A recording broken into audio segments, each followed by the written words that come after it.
आज हम लोग जानेंगे कि मौलिक अधिकार होता क्या है। मौलिक अधिकार जो है हम लोगों के लिए जरूरी क्यों है।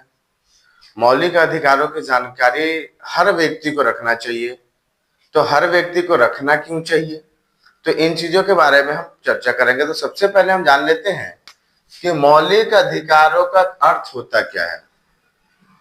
मौलिक अधिकारों से आप क्या समझते हैं, मौलिक अधिकार होता क्या है, इसके बारे में हम चर्चा करते हैं। तो आप जानिए कि मौलिक अधिकार उन अधिकारों को कहा जाता है जो व्यक्ति के जीवन के लिए मौलिक होने के कारण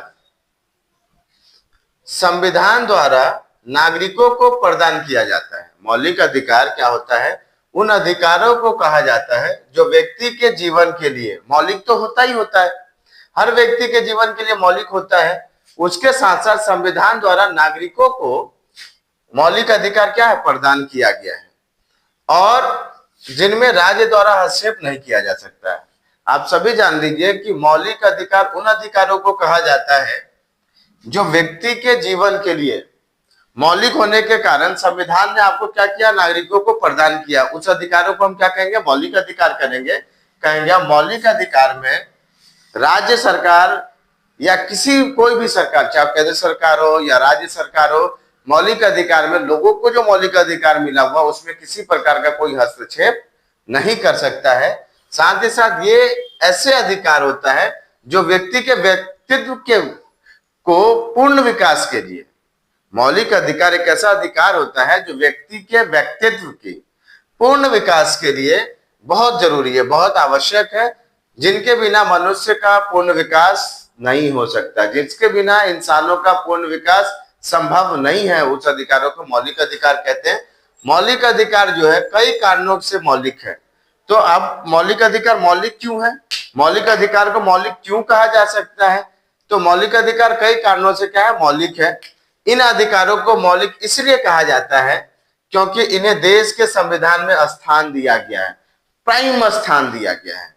देश के संविधान में मौलिक अधिकारों को, इन्हीं मौलिक अधिकारों को हम फंडामेंटल राइट्स के नाम से भी जानते हैं। देश के संविधान में सबसे सर्वोच्च अधिकार मौलिक अधिकारों को दिया गया है तथा संविधान में संशोधन की प्रक्रिया के अतिरिक्त उनमें किसी प्रकार का संशोधन नहीं किया जा सकता।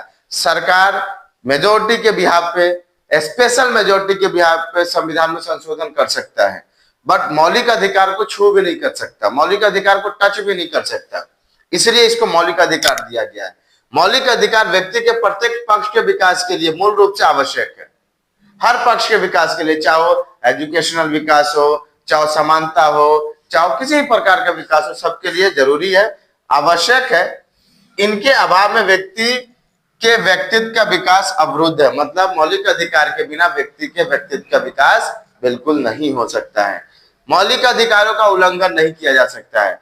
कोई भी व्यक्ति अगर आपके मौलिक अधिकार को, आपके फंडामेंटल राइट्स का उल्लंघन करता है, तो आप देखिए हमारे यहाँ कोर्ट का एक प्रोसीजर है, कोर्ट का स्टेप है कि हम पहले सिविल कोर्ट जाएंगे, है ना, फिर हम डिस्ट्रिक्ट कोर्ट जाएंगे, उसके बाद हम हाई कोर्ट जाएंगे, फिर सुप्रीम कोर्ट जाएंगे। लेकिन किसी व्यक्ति का मौलिक अधिकार का अगर उल्लंघन होता है तो व्यक्ति डायरेक्ट सुप्रीम कोर्ट जा सकता है। मौलिक अधिकार जो है न्याय योग्य है। मौलिक अधिकार ये हमारे संविधान में सभी को न्याय देता है, समाज में प्रत्येक व्यक्ति को समान रूप से प्राप्त होता है ये मौलिक अधिकार। ऐसा नहीं है कि मौलिक अधिकार किसी एक को मिला, मौलिक अधिकार देश में रहने वाले सभी नागरिकों को इक्वल बिहाफ पे समान रूप से प्राप्त है। तो ये आपका मौलिक अधिकार है।